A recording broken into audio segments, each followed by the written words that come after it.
Bueno, hoy vamos a hablar de ciclo celular y reparación del ADN. Entonces, para el contenido vamos a hablar sobre el ciclo celular, cuáles son los mecanismos que lo regulan, cuáles son los mecanismos de reparación del ADN y las conclusiones. Entonces vamos a ver que el ciclo celular está formado por dos fases importantes que son la interfase y la fase M. Y este es el mecanismo esencial por los cuales los seres vivos se reproducen. Esta secuencia de eventos se da con dos fines importantes, que es que el ADN se pueda duplicar y que esta información del ADN duplicada se pueda segregar en copias de ADN a las dos células hijas que van a resultar genéticamente idénticas. Entonces en los eucariotas la interfase está formada por tres subfases que son la fase G1, la fase S y la fase G2, que durante cada uno de estos se van a dar procesos importantes. Por ejemplo, durante la fase G1 la célula va a crecer y va a acumular sustratos que va a necesitar para que durante la fase S pueda duplicar o replicar toda la información genética. Durante la fase G2 se van a dar revisiones a esta copia, a estas copias del ADN que se generaron durante la fase S, y la célula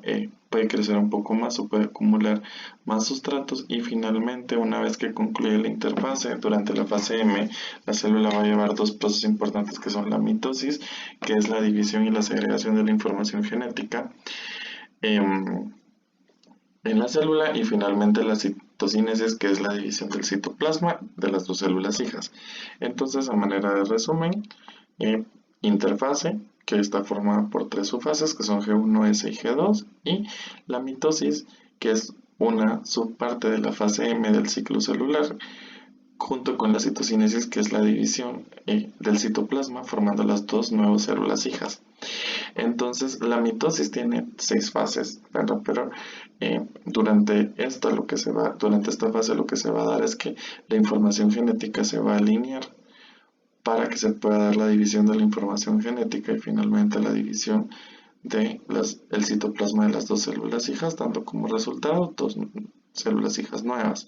Entonces existen algunos otros procesos de división celular, y tal vez algunas cosas importantes es que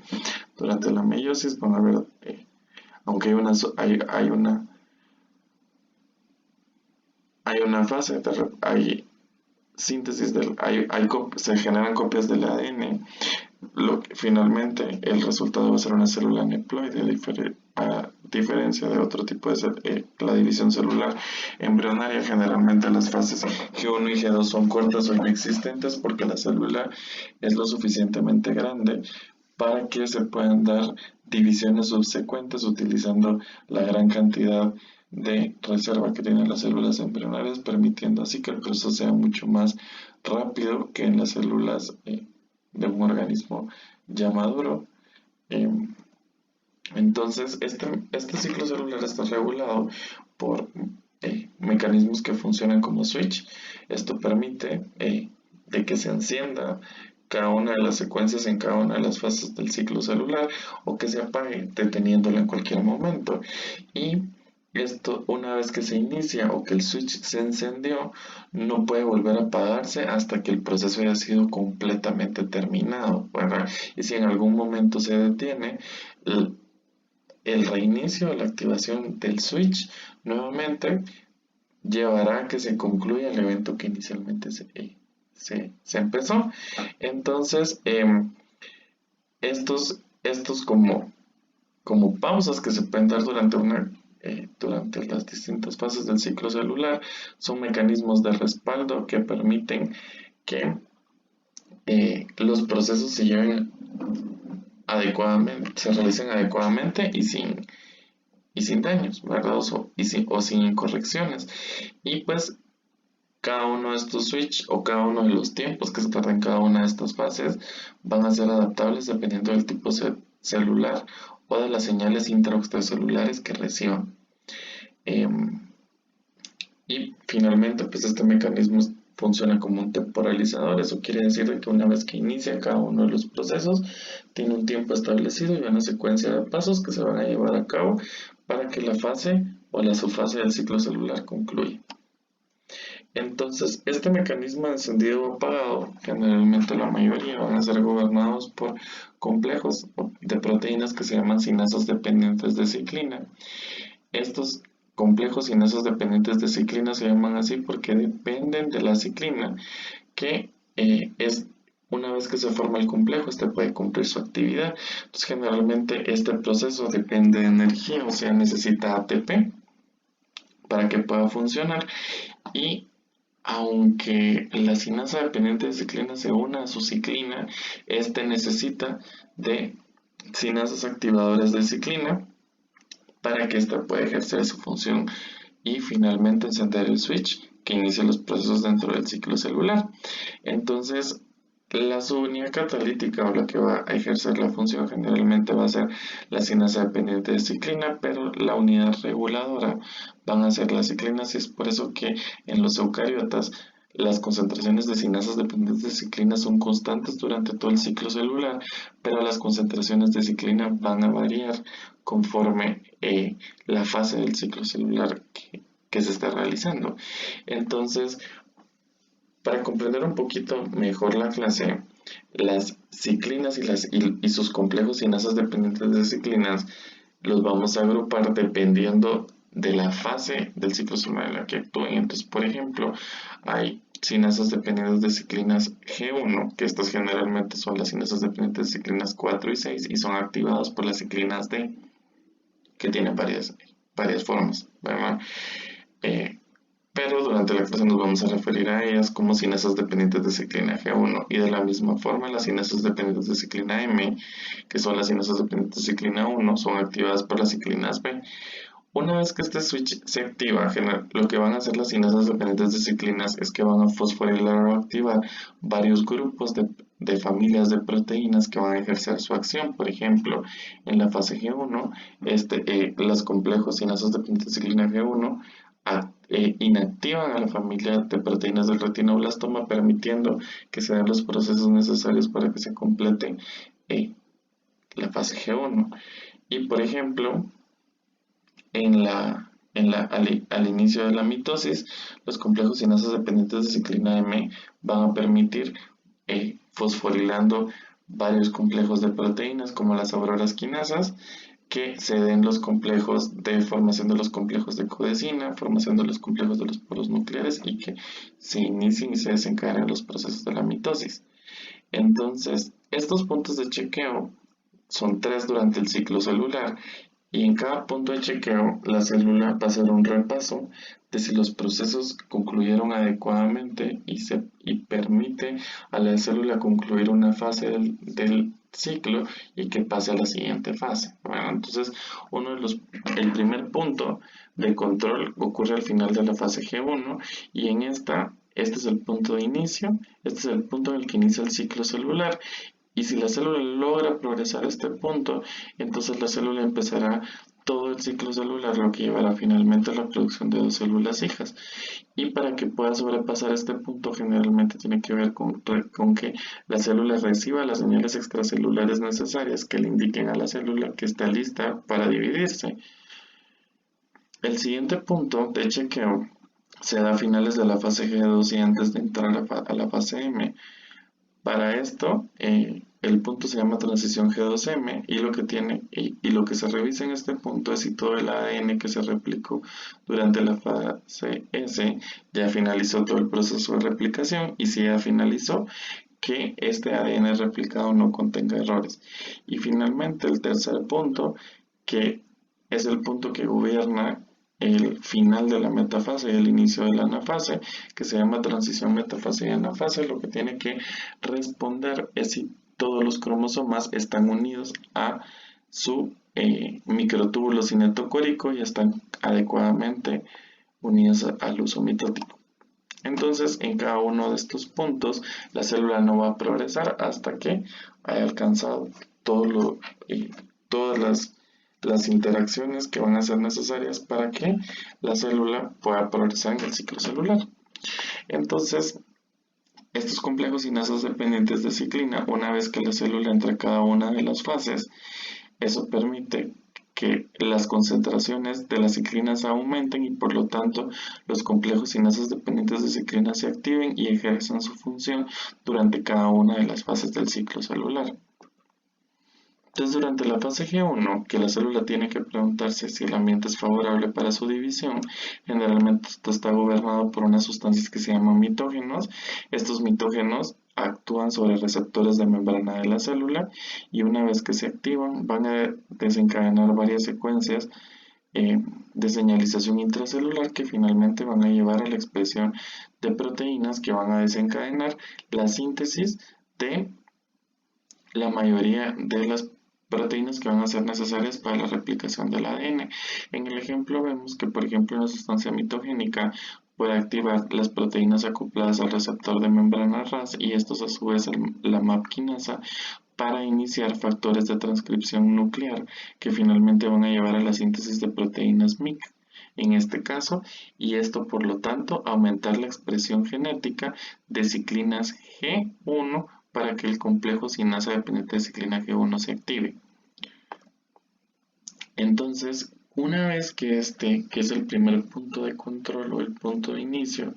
una vez que este complejo sinasa dependiente de ciclina G1 está completamente activo, va a actuar sobre las proteínas del retinoblastoma y estas proteínas del retinoblastoma lo que hacen es que mantienen inactivo un factor de transcripción que se llama E2F. Una vez que la sinasa dependiente de ciclina 1 está activa, va a fosforilar la proteína del retinoblastoma, lo que hace que esta se vuelva inactiva y se libera el factor de transcripción E2F.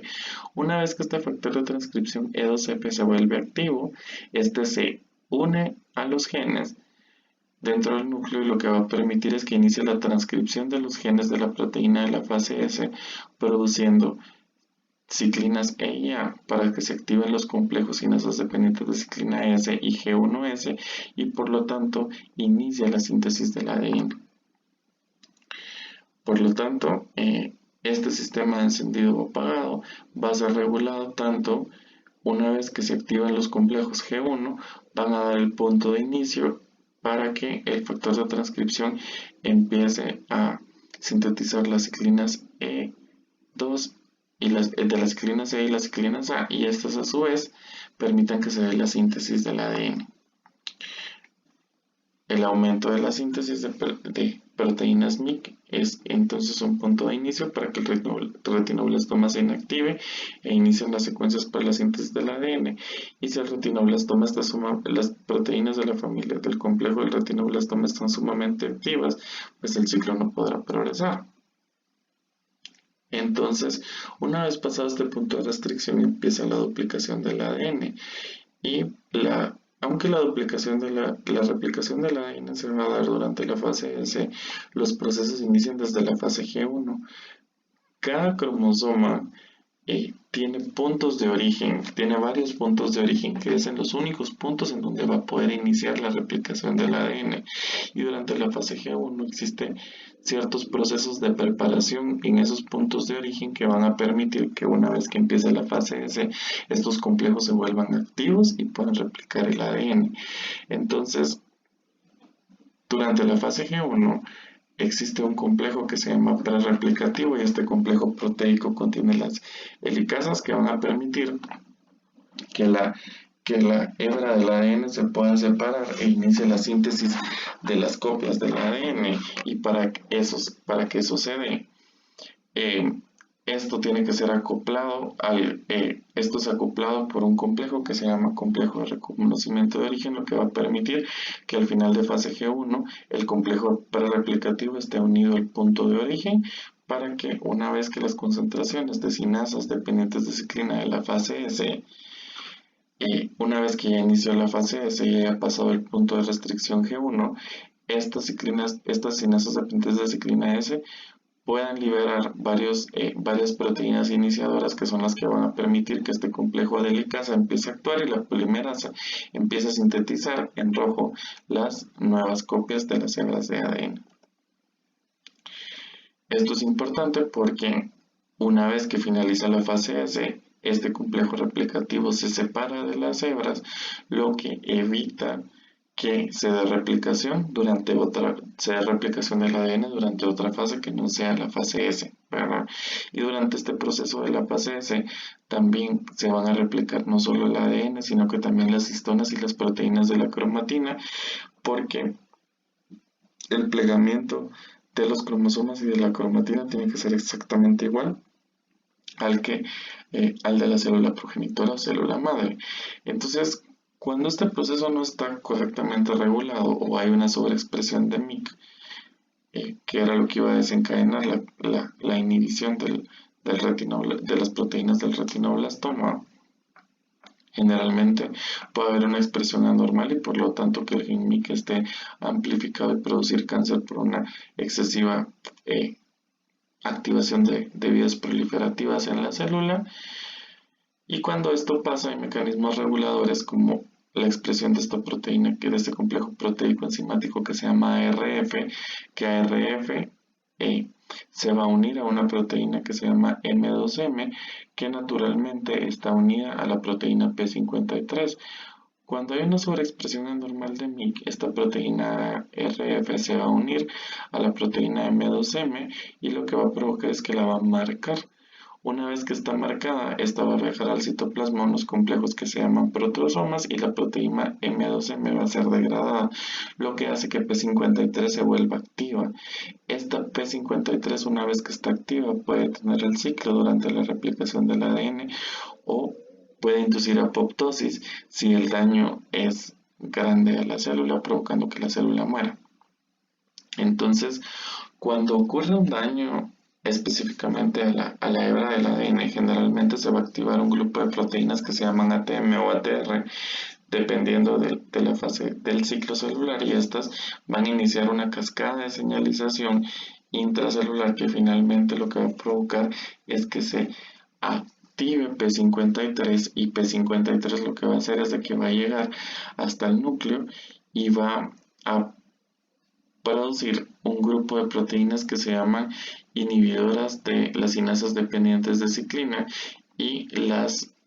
estas sustancias inhibidoras de las cinasas dependientes de ciclinas lo que hacen es que finalmente se unen a los complejos cinasas dependientes de ciclina que ya están activos por sus ciclinas y los vuelven activos, provocando que el ciclo celular se detenga una vez que se identifica cualquier daño celular. Y entonces por eso de que este proceso gobernado por los complejos proteicos ATR es sumamente importante en el punto de chequeo número 2 o el punto que gobierna el paso entre la fase G2 y M. Entonces, estos complejos inhibidores de las cinasas dependientes de ciclinas es sumamente importante para regular los procesos que se dan durante la fase G1S y finales de la fase G2. Entonces, ahorita repasábamos haciendo una recapitulación de que los factores que son mitóticos van a producir por señalización extracelular a los receptores de membrana que la célula logre sobrepasar el punto de inicio e inicie los procesos para la replicación del ADN, y que si ocurrió algún daño al ADN en el segundo punto, que era la transición entre G2 y el inicio de la mitosis, el ciclo va a ser detenido hasta que el daño que ocurrió al ADN sea reparado.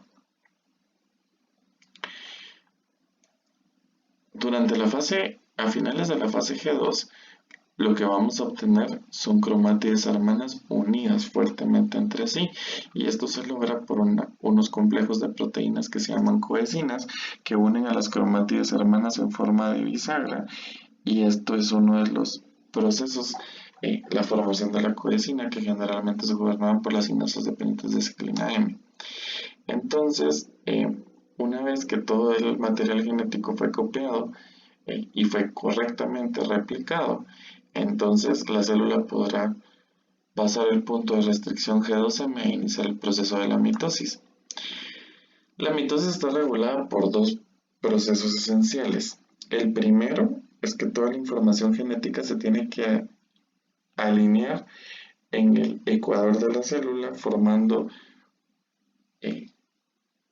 una estructura que se llama placa mitótica, placa metafásica, perdón, que lo que va a permitir es de que todas las cromátides estén alineadas en el ecuador de la célula, unidas a su microtúbulo cinetocórico para que se pueda dar la división de la información genética. Y para que todo esto se dé, recordemos que al final de la fase G2, pues la cromatina está en el núcleo de la célula y esta está restringida por la membrana nuclear y el uso mitótico no se ha formado. Entonces, las proteínas cinesas dependientes de ciclina M lo que van a fosforilar varios grupos de proteínas, dentro de estas las proteínas parecidas al polo, que son las responsables de la formación del uso mitótico, y las auroras quinasas, que son las que permiten que se dé el correcto ensamblaje del uso y que las cromátides hermanas se logren unir finalmente a este uso mitótico, y que esta membrana nuclear se pueda disolver para que los cromosomas se puedan alinear. Entonces, todos esos procesos son gobernados por las cinasas dependientes de ciclina M. Y una vez que la célula alcanzó la metafase, para que pueda progresar a la siguiente fase de la mitosis, que es la anafase, va a empezar la expresión de un complejo que se llama ciclosoma o complejo promotor de la anafase,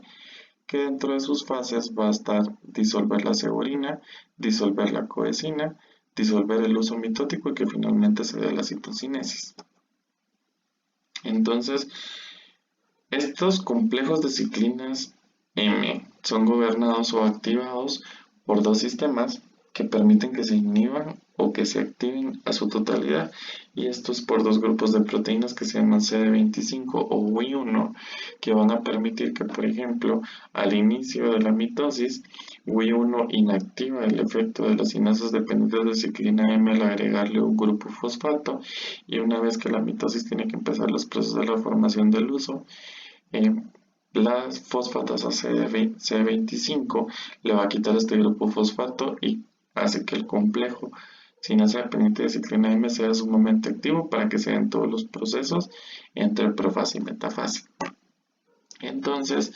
la profase, la prometafase y la metafase están gobernadas por las cinasas dependientes de ciclinas M activas, y la anafase, la telofase y finalmente la citocinesis serán gobernadas por el ciclosoma. Entonces,